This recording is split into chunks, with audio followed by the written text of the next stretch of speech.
Hey folks, this is Eddie from NTC. I wanted to show you guys today, do a quick video on how we actually grease the bearings and thrust bearings in our clutches. We're going to see the Cheetah Noram clutch. That's one style. It actually has two dry discs and is fully adjustable on the back.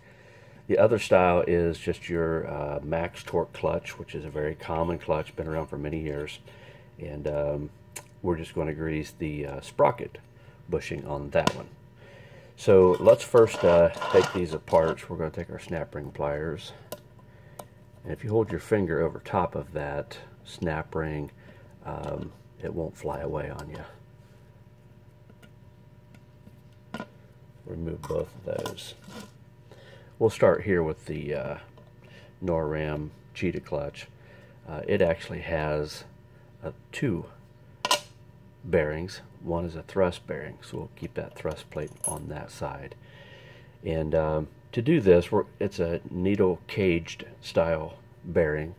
We're going to take grease and put a couple dabs on it, and I take my thumb and do this. I roll those needles and get that stuff on it really well.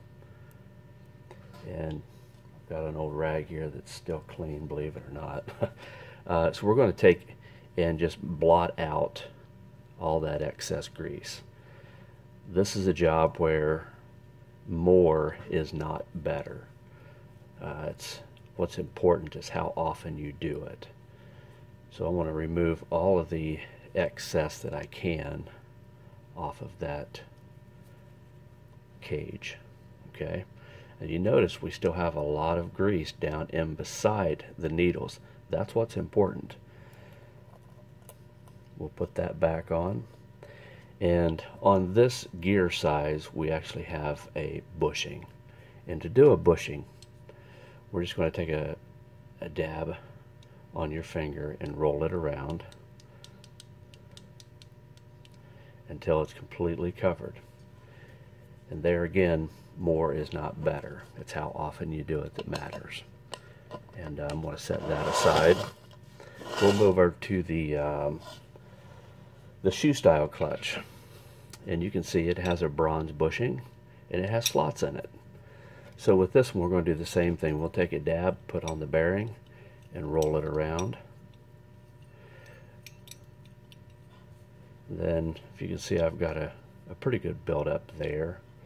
I'm actually going to take my towel and remove all of that excess. Just clean it up and get it out of there. These three slots that are in this bronze bushing, I usually leave those with a little bit of grease in there. So that's how you do that style gear. The last style is a cage gear like this, a needle cage. And this is one I want to focus on because a lot of our higher end clutches have this style. And I'm going to take a generous amount and put in here, and I want to push it up through. And you see that the grease just popped right through the needle cage, and that's what we're looking for. We want to force it up through there. And again, we'll take our thumb and roll this thing around and get it all moved over the top side of the needles. And then comes the silly part, you say. We're going to take it all off. Well, not all. We'll remove all the excess. So all I'm doing is just rolling this around in my towel, trying to get the majority of it off. And even down in there, I want to take and pat the inside of that and remove it. Get the excess off the side. And the housing it goes into is a hardened steel housing. So I'm going to just put a very, very thin coating on it and install it back. And there you go. You want to try to do this as often as you can. You know, the ones that we race, we will actually, you know, grease them maybe before every race. I know that's hard to do with some folks. So, you know, if you could grease this style here, you know, every 3 to 4 hours of use is good. And on the bushing style, the same way. So it's not how much you put in, it's how often you do it. So I hope that helped you.